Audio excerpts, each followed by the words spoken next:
All right, here's a fascinating picture of a funeral procession.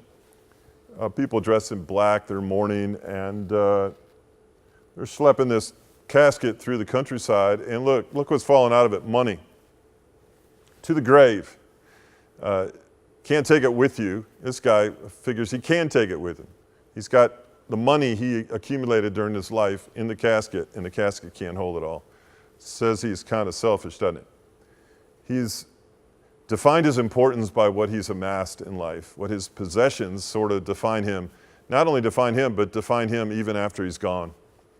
Look what Jesus has to do with all of this. He's walking by. He's obviously not joining the funeral procession. He's not going to the service. He's not going to the burial. He's just noting it and intentionally walking in the other direction.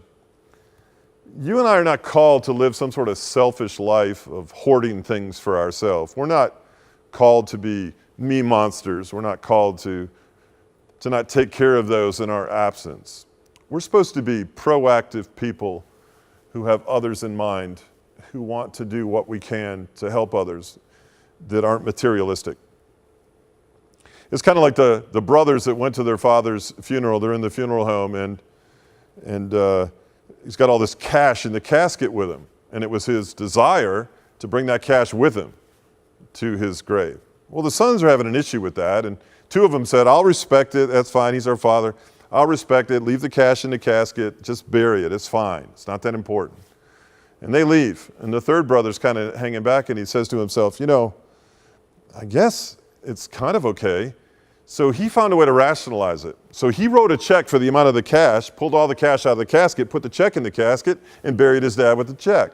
Sound good to me. The fact of the matter is, we're supposed to be generous people.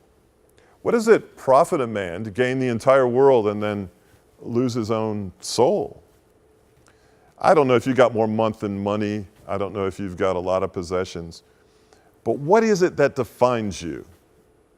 And are you defined by the amount that was paid for your soul, which is the blood of Christ, the Son of God? Or are you defined by your successes, your status, your ownership? Do you have possessions, or do your possessions have you? Do you have the Spirit of God, or does the Spirit of God have you? Christ doesn't appear to be too happy with this scenario. I think I'm going to go a different route.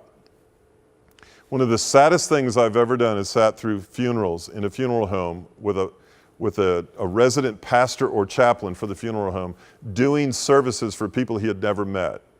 They're empty, they're dry, they lack love, there's no connection, and it's just some perfunctory religious exercise. I get the sense that's what this guy's going to.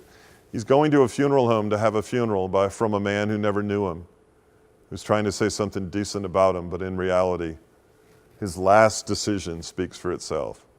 He was all about the money. Anyway, you can't take it with you. Leave everything on the table and go enjoy your life and be generous that Christ would come to your funeral, because he wouldn't be anywhere else. There you have it. Can't take it with you.